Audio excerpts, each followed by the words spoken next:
So we've already established that the autofocus on the LUMIX S5ii is so much better than any other LUMIX camera out there. It's great to use. Here's a bunch of other things on why the LUMIX S5 Mark II might be the best YouTube camera in 2023. I'm Caleb, and I've been using LUMIX cameras since the GH4, and if you want to learn more about LUMIX cameras like the GH5, S5, Mark II, GH6, make sure you hit that subscribe button. Now, thanks to LUMIX, I was able to travel to Tokyo to be at the announcement for the S5 II, and at the time of the announcement and kind of being able to use it just a little bit right now, I've been kind of wondering, like, how does this camera fit into my personal workflow?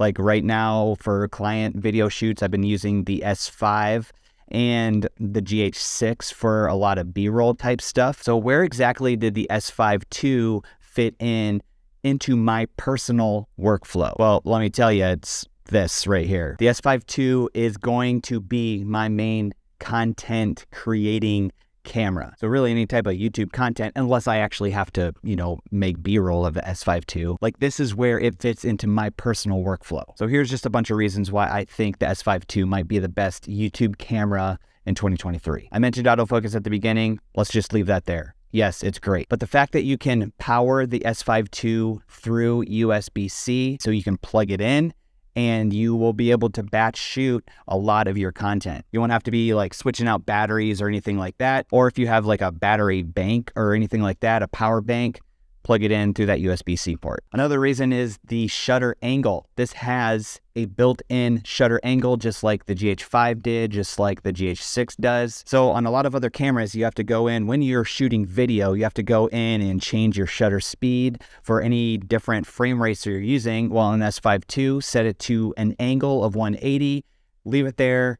You never have to change it. So if you want to shoot 24 frames per second, your shutter speed is correct. It'll automatically in camera adjust what you need. If you shoot 60 frames, 120 frames, it automatically makes those adjustments in camera with that shutter angle. And that really is a cinema camera feature. So set the shutter angle at 180, leave it. You don't even have to think about it. Another thing about the S5 II is the incredible shoot settings that you have. So you have everything from full HD up to 6K, and you have those in different levels of like 422 10-bit, 420 10-bit. So if you don't have a computer that can necessarily handle those 422 10-bit files, you have a bunch of 420 options, 10-bit options, which is still great for the color space if you want to shoot in Vlog, which is built into the S5 II. No secret codes or, separate purchases like the GH5 to get the Vlog. It's built into the S5 II. And another cool thing about that 6K option is that it's an open gate shoot setting. So let's say you want to get the full height and width of the sensor, you're able to do that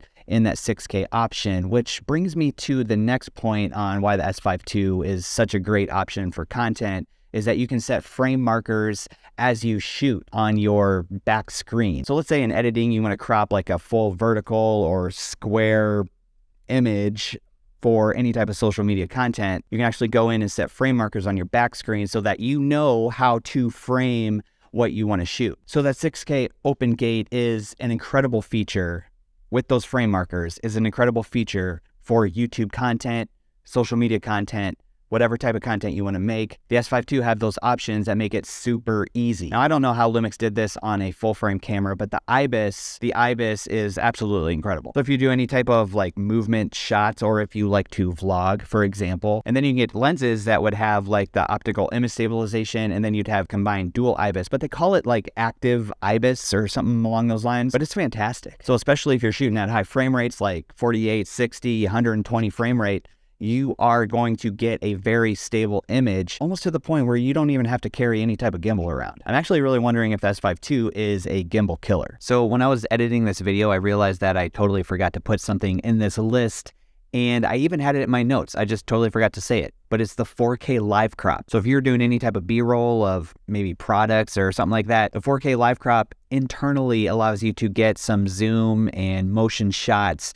without even leaving a tripod. 4K live crop is an awesome feature on the GH5, awesome feature on the S5 II. One of the amazing new features on the S5 II is actually this RealTime Lut. So you could go and go to my description, download my YouTube Punch LUT for free.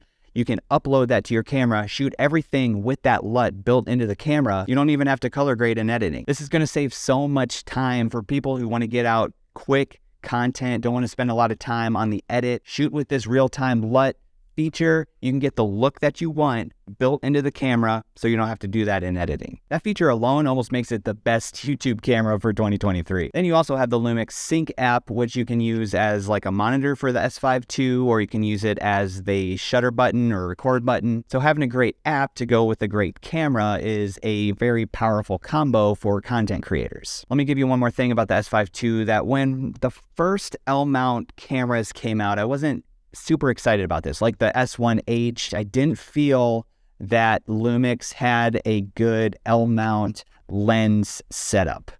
Well, that has totally changed. The lenses for the S5ii and other L-mount cameras are absolutely fantastic. This set of LUMIX S-series prime lenses, f1.8 prime lenses, you have everything from 18mm to 85mm. These lenses are incredible for this system. And if you want something that's lightweight, small, the S5ii combined with one of these prime lenses. On this one, I'm using the 24mm. All the lenses are the same size. The ring is in the same spot. Has a quick switch for autofocus, manual focus, and they're not overly expensive. Well, that's my list why I think the S5ii might be the best camera for YouTube for content creators in 2023. Let me know what you think. Do you have anything that you've seen about the S5ii that you would add to that list? Let me know down in the comments. We can get a conversation started down there. As always, thanks so much for watching this video. If you have time, maybe stick around. Watch one of these videos that's popping up on your screen right here. Thanks so much for watching, and I'll catch you in the next video.